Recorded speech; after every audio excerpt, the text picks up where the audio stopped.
नमस्कार मंडळी. तर आज मी तुमच्यासोबत माझ्या दिवसाचे रुटीन शेअर करते.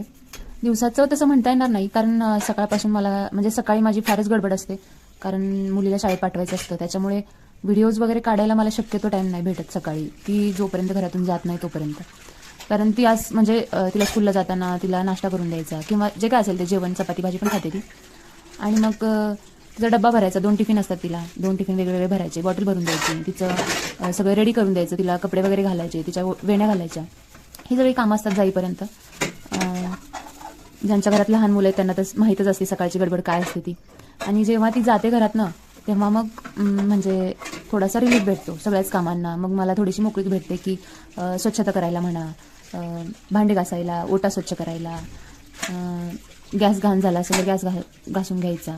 मग आज मी तेच केलं की म्हणजे मी 2 दिवसातून एकदा माझं गॅस आणि किचन ओटा सगळा साफ करते, दररोज काय नाही करत, पुसून घेते फक्त. आणि हे बघा, हे माझ्या पिल्लूचं ताट आहे. आणि तुमच्याकडे लहान मुलं असतील तर अशा ताटातच त्यांना जेवायला देत जावा, छानपैकी जेवतात ते. आणि सगळे भांडे वगैरे घासून झाली माझी, किचन ओटा साफ केला. आणि साफ केल्यानंतर किती म्हणजे आपल्याला पण किती शांत आणि छान वाटतं ना, प्रसन्न एकदम. त्याच्यानंतर मला असं दमल्यासारखं झालं होतं, कारण आता उन्हाळा चालू आहे ना. मग मी थंड पाणी घेतलं आणि बसून शांतपैकी प्यायली.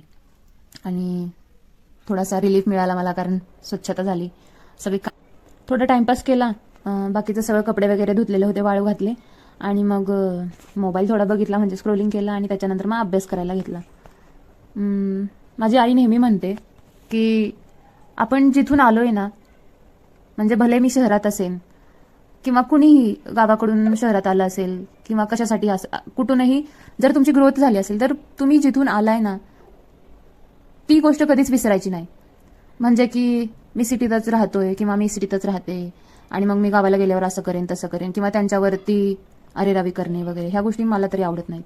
म्हणून आपण ना डाऊन टू अर्थ म्हणतात ना, पाय आपल्या जमिनीशी धरूनच राहिलं पाहिजे, तरच आपली ग्रोथ होते, आपल्याला यश मिळतं. भलेही पर्सनल यश नको मिळू द्या, पण ओव्हरऑल जनरिक आयुष्यात आपलं कधीच वाईट होत नाही.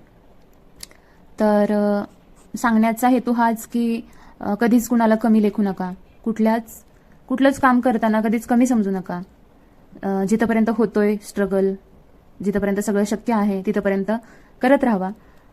हेच मला लहानपणापासून, म्हणजे लहानपणापासून तर कुणी कुणाला सांगत नाही, पण एक स्वतःहून आलेली समज असते. आजूबाजूच्यांना बघून किंवा बाहेरचं जग बघितल्यानंतर जी आलेली समज असते, ती समज आली आहे मला. आणि त्याच्यातून मी सगळं म्हणजे चाललंय सफर आपला आयुष्याचा. तर चला मग थांबूया आपण आज इथे. खूप झालं ज्ञान, म्हणजे खूपच ज्ञान दिलं आज मी तुम्हाला. मंडळी, जर तुम्हाला माझे व्हिडिओ आवडत असतील तर नक्की लाईक, शेअर आणि सबस्क्राईब करायला विसरू नका. Thank you for watching. Bye bye. भेटूयात नेक्स्ट व्हिडिओमध्ये.